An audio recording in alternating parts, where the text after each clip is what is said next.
বৃশ্চিক রাশির জাতক জাতিকাদের কেমন যাবে বিস্তারিত আলোচনা করব এবং বোঝানোর চেষ্টা করব। মাসিক রাশিফল, দৈনিক রাশিফল, সাপ্তাহিক রাশিফল আমি আলোচনা করি আপনাদের অ্যালার্ট করার জন্য, আপনাদের আগাম জানানোর জন্য যে আপনার এই হতে পারে, সেটা ভালো মন্দ দুটোই হতে পারে, সেটাকে কন্ট্রোল করার দায়িত্ব আপনার, আর সে জায়গা থেকে আপনারা সেফ থাকতে পারবেন। তাই আপনাদের কথা মাথায় রেখেই আমার এই আলোচনা প্রত্যেকটা দিন, প্রত্যেক নিয়ত আমি আপনাদের জন্য এই আলোচনাগুলো করে থাকি। তাই এপ্রিল মাসের মাসিক রাশিফল নিয়ে বিস্তারিত আলোচনা করব। বৃশ্চিক রাশির জাতক জাতিকাদের কেমন হতে পারে আয়, স্বাস্থ্য, আপনার প্রেম, আপনার দাম্পত্য পারিবারিক সুখ শান্তি, শিক্ষা সবটাই আমি বোঝাবো, আর সবটাই আলোচনা করব গ্রহের গোচরের উপরে নির্ভর করে। তাই এপ্রিল মাসে গ্রহের অবস্থান কি সেটা তো অবশ্যই আমি আপনাদেরকে বোঝানোর চেষ্টা করব, আর তারপর আপনারা আপনাদের মতো করে চলবেন। অর্থাৎ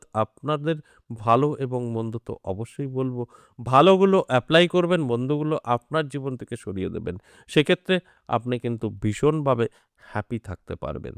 আর যদি আপনার মতো চলেন তাহলে কিন্তু আমি ভালো বললেও আপনার ভালো জীবনে নাও হতে পারে। অবশ্যই আলোচনা করব, শেষ পর্যন্ত দেখলে সবটাই জানতে পারবেন। তার আগে আমি দেখব এই এপ্রিল মাসে গ্রহের গোচর কি বলছে, যার ফলে এই বৃশ্চিক রাশির জাতক জাতিকাদের জীবনে ভালো এবং মন্দ উভয়ই ভোগ করতে হবে।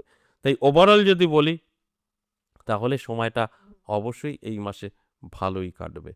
এই এপ্রিল মাসের প্রথমেই যদি ফলো করি তাহলে দেখব 2 এপ্রিল মঙ্গল সে কিন্তু রাশি পরিবর্তন করে মীন রাশিতে প্রবেশ করবে। আবার 11ই এপ্রিল বুধ গ্রহ সেও রাশি পরিবর্তন করে মীন রাশিতেই প্রবেশ করবে। আবার 19শে এপ্রিল শুক্র গ্রহ সে রাশি পরিবর্তন করে বৃষ রাশিতে প্রবেশ করবে। 14 এপ্রিল রবি তার রাশি পরিবর্তন করে মেষ রাশিতে প্রবেশ করবে। আবারও কিন্তু 30শে এপ্রিল এই বুধ গ্রহ মেষ রাশিতে প্রবেশ করবে। এর ফলে বেশ কিছু শুভ যোগ তৈরি হবে, যার ফলে ভাগ্যের উন্নতি বৃশ্চিক রাশির ঘটবে। কিছু কিছু দিক থেকে তো অবশ্যই ভাগ্য বদলাবে। শেষ পর্যন্ত দেখলে অনেক কিছু জানতে পারবেন, অনেক কিছু বুঝতে পারবেন। তাই বৃশ্চিক রাশির জাতক জাতিকাদের আমি বলবো, আপনার জীবনে বড় পরিবর্তন ঘটতে চলেছে, নিজেকে তৈরি রাখুন। যদি প্রথমেই আমি আর্থিক দিক থেকে বলি তাহলে বলবো যথেষ্ট ভালো ইনকাম আপনার বৃদ্ধি পাবে। আপনি নিজে ব্যবসার মধ্যে যুক্ত থাকুন বা অন্যান্য কাজের সাথে, কিন্তু আপনার ইনকাম বাড়বে। অর্থ দুহাত ভরে আসবে। সেটাকে কন্ট্রোল করার দায়িত্ব আপনার। যদি সঠিকভাবে কন্ট্রোল করতে পারেন, ভাগ্যের চাকা ঘুরে যাবে। এতে কোনো সন্দেহ নেই। তাই আমি অ্যালার্ট করার কথা প্রত্যেকটা আলোচনায় বলি যে অ্যালার্ট থাকুন। অ্যালার্ট থাকলে আপনি নিজে বুঝতে পারবেন যে কি করণীয় আপনার।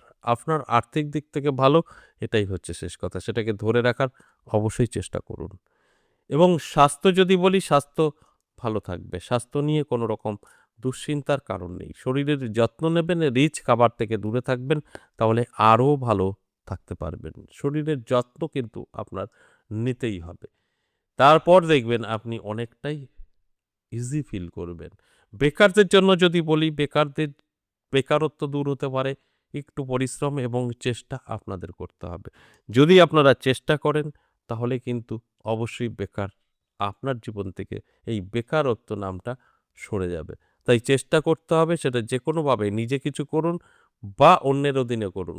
চেষ্টা করলে সাকসেস এপ্রিল মাস আপনার জন্য আছে, এতে কোনো সন্দেহ নেই। তাই চেষ্টা করুন, দেখবেন সাকসেস আপনার হাতে এসে ধরা দেবে। এবং যারা পড়াশোনা করছেন তাদের ক্ষেত্রে যদি বলি, পড়াশোনা কিন্তু মোটামুটি থাকছে, খুব ভালো খুব খারাপ সব মিশ্রিত ফল আপনি পাবেন। যদি গার্জিয়ানরা একটু গার্ড করতে পারে তাহলে পড়াশোনার রেজাল্টও খুব একটা খারাপ আসবে না।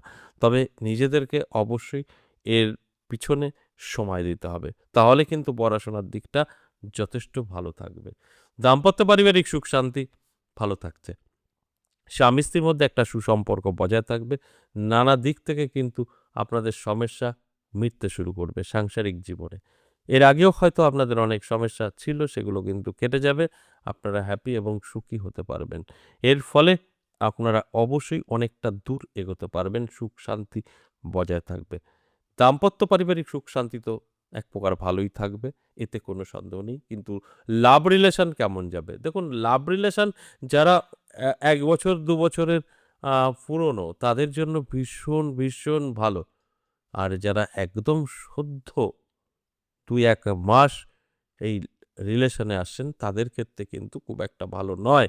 ৩য় কোনো ব্যক্তির কারণে সম্পর্ক নষ্ট হওয়ার সম্ভাবনা প্রবল থাকছে। তাই নিজেকে তৈরি রাখুন, চোখ কান খোলা রাখুন, নিজের মতো করে চলা শুরু করুন। দেখবেন সবটা আপনি নিজেই কন্ট্রোল করতে পারবেন। এই আলোচনাগুলো সম্পূর্ণ এভারেজ এবং সর্বজনীন। কারোর ব্যক্তিগত জন্মছক বা হস্তরেখা বিচার বিশ্লেষণ করে আলোচনা করা কিন্তু হয় না। সেক্ষেত্রে আমি 50% বলে থাকি যে 50% জাতক জাতিকাদের অবশ্যই আমার আলোচনা থেকে অনেক কিছু পাবে আর 50% জাতক জাতিকাদের মিলবেই না। এছাড়াও আরেকটা কথা বলি, যদি আপনার কোনো সমস্যা থাকে যে কোনো বিষয়ে আপনারা যোগাযোগ করতে পারেন স্ক্রিনে দেওয়ার নাম্বারে। 62 নাম্বারটাকে কল করুন, বিস্তারিত জেনে আপনার জীবনে সমস্যা থাকলে সেটাকে মিটানোর চেষ্টা করুন। আজ এ পর্যন্তই, আবারও আসবো নেক্সট ভিডিও নিয়ে। ততক্ষণ ভালো থাকুন।